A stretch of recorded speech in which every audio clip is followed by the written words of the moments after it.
તો રામ રામ સીતારામ, જય માતાજી બધાને. ને આજે આપણે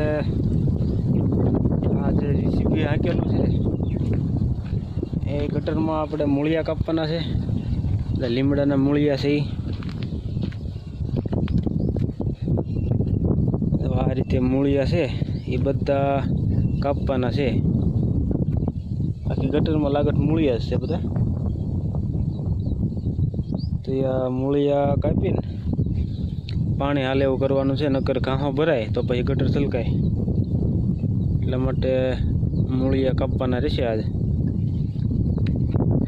અને એ પહેલાં આપણા જે લીમડાની ડાળ પડી અહીંયા જીસીબીએ પાડી દીધી છે નડતીથી, એટલે એ લીમડાની ડાળ કાપીને મસ્ત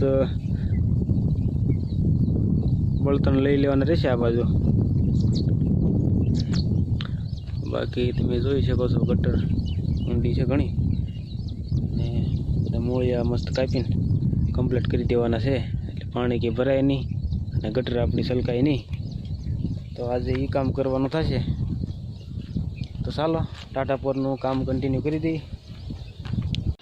તો વાગી ગયા છે 12 અને આપણે આપણું કામ મસ્ત કમ્પ્લીટ કરી દીધું છે. તો એ મૂળિયા કાપવાનું અને જે થોડેક જીસીબી લીમડાની ડાળીઓ પાણી નાખી હતી એ બધું કાપીને કમ્પ્લીટ કરી દીધું છે. આરામ છે, બપોર પછી કંઈ કામ છે નહીં.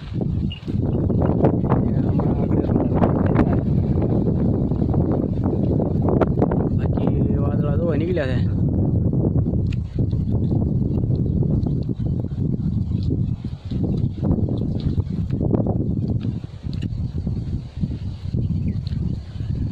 ચારે કોર નકરા વાદળા થઈ ગયા આજ તો. અને વાવાઝોડું પણ નજીક છે એટલે આપણે થોડુંક દળનું પણ દળી નાખ્યું, કારણ કે વાવાઝોડાનું કંઈ નક્કી નહીં, ત્યારે આવે લાઇટ જાય એટલા માટે આપણે આપણું ફેરમારી હોય એટલે પાણી ટાંકો બધું કમ્પ્લીટ કરીને મસ્ત નવરા થઈ ગયા છે. અને આપણા માલ બધા આરામમાંથી છે. માલ પર ભેંસું બેઠી, વાંસડા ઊભા મસ્ત.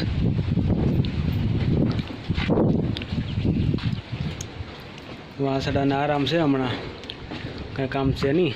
કામ બધું કમ્પ્લીટ કરી દીધું આપણે. તો વાગી ગયા છે 6:15 અને આપણે આપણું કામ કરી દીધું છે કમ્પ્લીટ.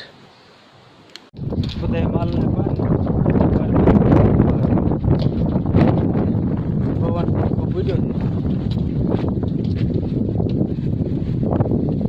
આપણા માલ આરામમાં છે.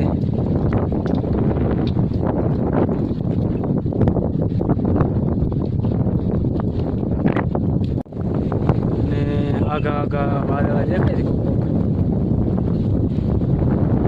બાકી આકાશ છે અને પવન છે અત્યારે. લાગે કે વાવાઝોડાની શરૂઆત થઈ ગઈ.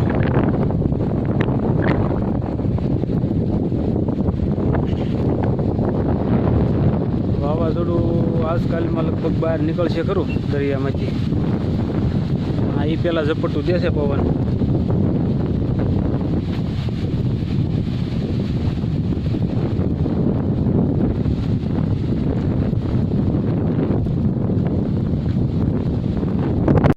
આપણે તો પૂરી તૈયારીમાં છીએ. વાવાઝોડું આવે કે ગમે એમ વાવાઝોડું આવે પણ આપણે આપણી તૈયારી કરી લીધી છે બધી કમ્પ્લીટ,